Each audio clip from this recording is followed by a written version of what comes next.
I'm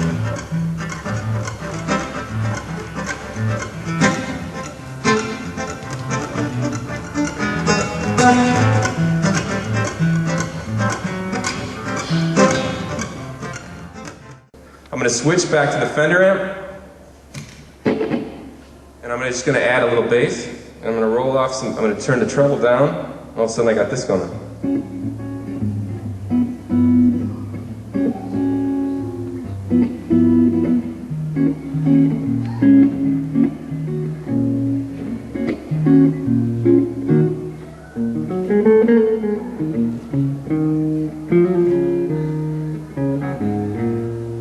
Fairly convincing jazz sound, right? And remember, a second ago, it sounded like that.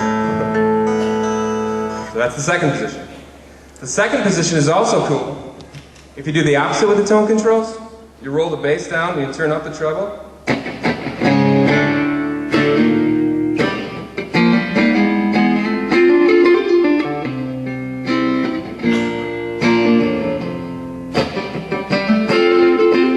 Got a pretty familiar electric guitar sound all of a sudden, right?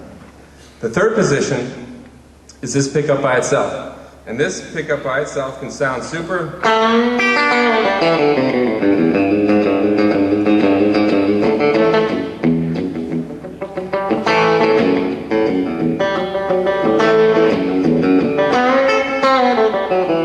can sound super twangy if you want it, or just adding a distortion pedal.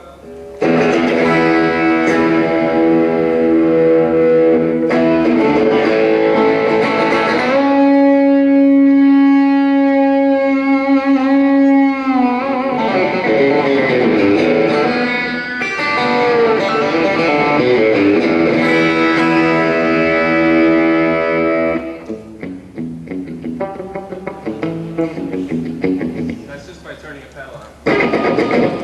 Same pickup. The fourth position is a combination of these two guys in parallel. The one underneath the neck and the one that's visible. And if any of you are familiar with the sound of old 50s style hollow body guitars, like Gretsch guitars, right? Filtertron pickups, that's kind of how this sound works. And what I like to do with this is, maybe I'm going to turn the distortion down a little bit.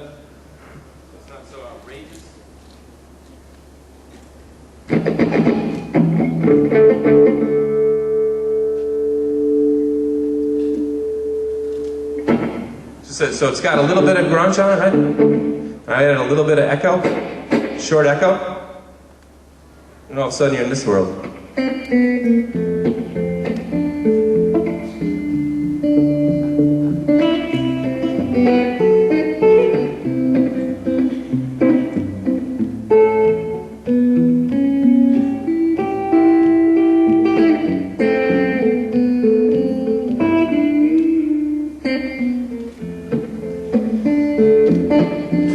Now, the reason I think that works is if you think about how those old records were recorded, they're not that clean, really.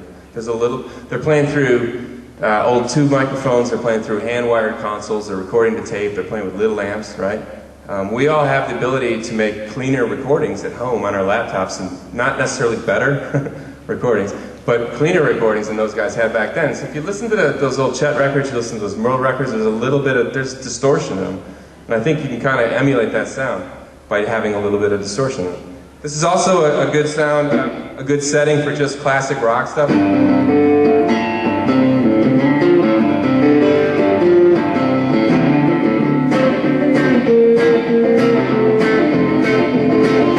Just anything that was recorded on those old 50s hollow bodies, you can do real well on T-Car.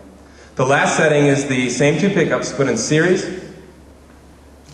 And this is another good clean sound. It's kind of similar to like a Gibson 335, a semi-hollow body electric guitar, two humbucking pickups, switch in the middle.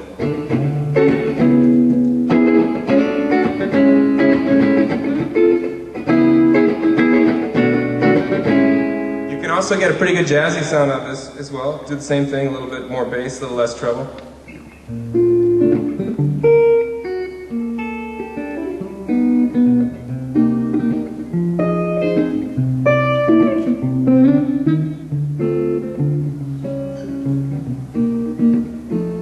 And remember, this started this. here's where it gets really crazy. Take a sound like that. With my little magic box, I can also turn on my other end. So here's the Fender and the house PA together. Here's the clean PA with a little distortion on the end.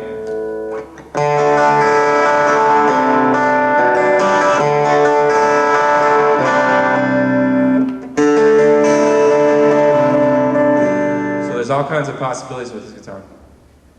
Any questions? T5? No? Yeah, right thank you very much. Right here. There he is. Right here. I see you. Stand up. There you go. Come on. Yeah, that's you. Yeah.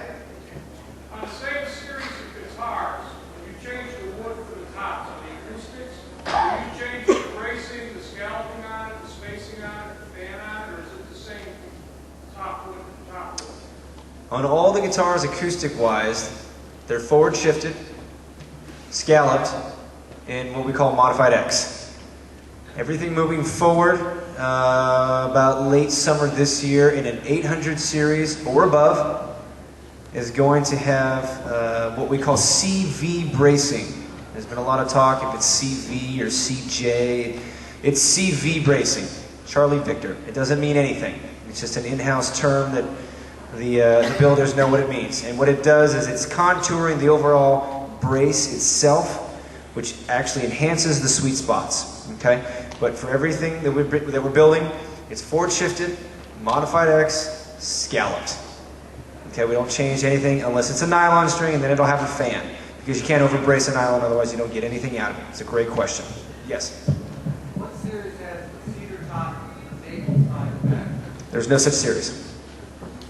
Cedar top and maple, it'd have to be built for a limited run, or it'd have to be built out of the build to order. We did do that actually last fall on a very limited basis. Right here.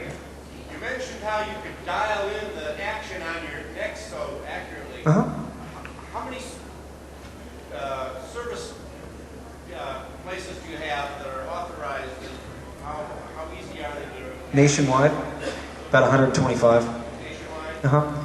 You know, if Paul can't get the shims for you through me, which he can, and you are brave enough to take your guitar anywhere else, call Taylor Direct. If you're out on the road somewhere in another state, call Taylor Direct and they'll plug your zip code in and they'll tell you exactly where to take it. It's a great question. Over this side. How about this guy right here? This question is gnawing at me. I had an opportunity one time to run a laser and cut baseball height and baseball colors. And they were not useful. Okay? How does the laser cutting the wood affect the wood at all? Or not? Well, the question is, how does the laser that we're using in our CNC machines affect the wood? I'm not really sure how to respond to that. Essentially, the way that this works is that we have this device in our laser room, we call it. It looks like a really big lunch box. You open the lid, you put the piece of wood in there, you close it, and this thing is programmed to cut a shape within 10,000ths of an inch every time. So that's why the running joke always is that you can put 5 of the same models on the table, and the only thing that's going to change is the serial number. Okay? It's not going to affect the stability or the temperament or the color or the longevity of anything that we're cutting in there. It's burning so hot and so precisely that the only thing it's doing is cutting away the excess material before we get what we want. And you never see anything that would look like a burn mark because it's either sanded off or it's bound over. It's a great question.